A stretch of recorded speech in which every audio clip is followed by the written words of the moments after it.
Alright, this week it's time to go over some of the tools of the trade on how you can get into fitness. Now, some of the easiest things to start with are resistance bands, and you got two types of ones. You got bands like this, like that, and then you got the tubular ones that kind of look like this.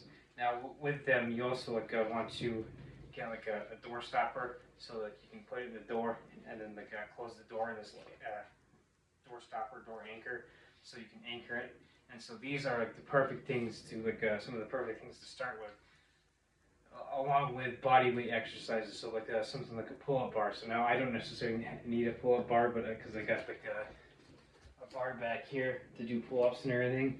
So that's a good thing to do to start off with as well. So you can do either or. So yeah, you're going to find a lot of stuff that I'm going to be talking about in a commercial gym, or you can do your workouts in the comfort of your own home. So now most gyms versus the gyms that I've been to don't necessarily have your resistance bands. They usually do have things like dumbbells and a barbell you see behind me right here. Some of those, and plus some do have kettlebells, which are perfect for shoulders because you can do the rotations around, and quite simple you can do the bicep curls, and then you can do triceps. You can get your side delts and everything right here. So you can do you can use these for farmer carries. So basically just carrying like this, and just the same thing like with dumbbells, and you just sit there carry them. So you get your forearms with those. So most gyms usually don't have these, or they do, and they're kind of like a secondary thought, because most often they're going to go with full racks of dumbbells first and foremost, because these are the most common types of stuff that you can do, along with the barbells and the plates that you can put on them. And quite often they'll also have for the barbells the little clips that you clip on the end. You'll slide it down as those off screens, you slide it down basically you can see here that barbell, and then just clip it in. And the concept of this is to keeps your plates secure. So if you're doing a bench press, you're not necessarily, if you get tipped over, the bars, the plates don't fall over. So this is another thing that you can get. But initially, if you're building out your first home your home gym, so you can train it at home, I would say get a pull-up bar. Like I said, I have that pull-up bar, so I don't necessarily need one. But if you do get a pull-up bar, you can put it right in the doorway, and then that way you can do pull-ups and everything. And then also you can pull it out, and also acts as something you can put on the ground and do push-ups with and everything. So that's another thing. And I will say that, along with that, resistance bands are perfect and everything, because for $20 you can pick up one, and you can do the same kind of concept and everything with the pull-up bar with dumbbells, but you're not going to necessarily get as much progress with just resistance bands as you would dumbbells, because the resistance with these only go up so far, whereas with something like the barbell behind me, you keep putting in a lot more weight. But for starting out, something like this is relatively easy, because you can do the same kind of concept. You can just step on it and do the curls, and lift overhead, do tricep extensions, do same kind of concept with your shoulders. So this is why starting off with something like the resistance bands and pull-up bars and stuff like that would be the first. It would be great to get started with. Now also you'd want to get kind of a yoga mat as well, so you can work on your mobility.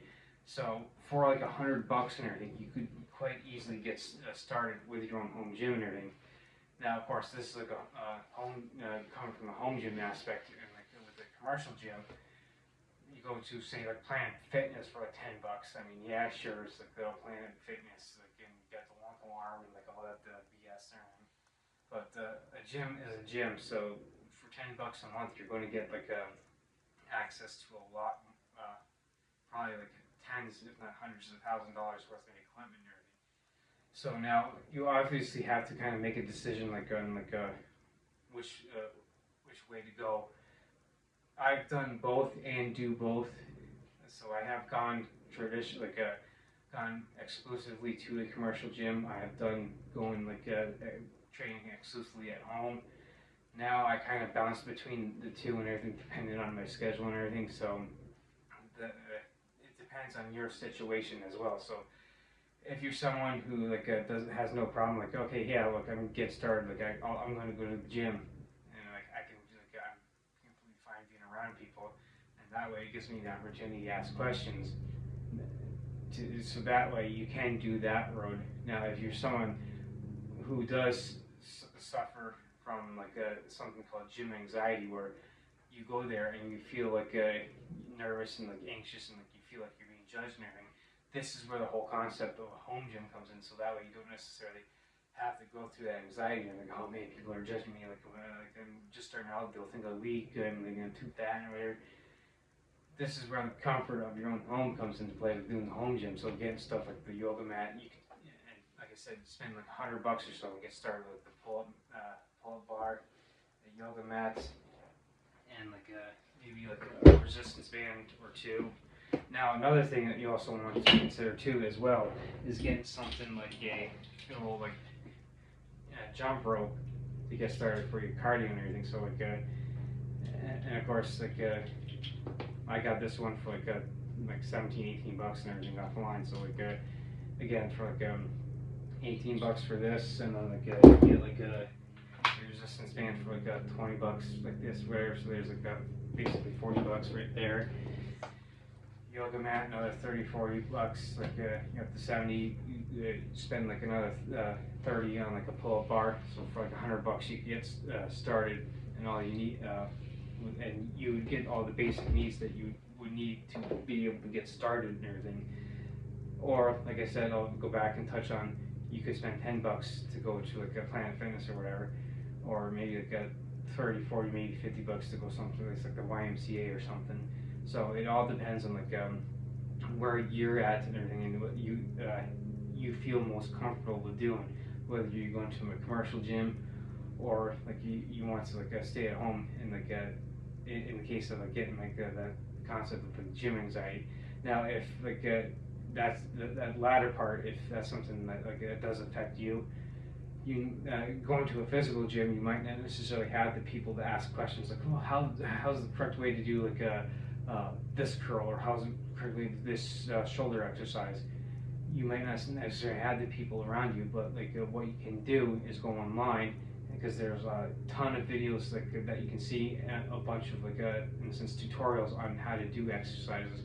So that way you can get that knowledge and everything. So it all depends on your situation. Now, one thing I like about having a home gym is that if something 2020 ever happened again or anything, you have the stuff though, oh, okay, this is happening.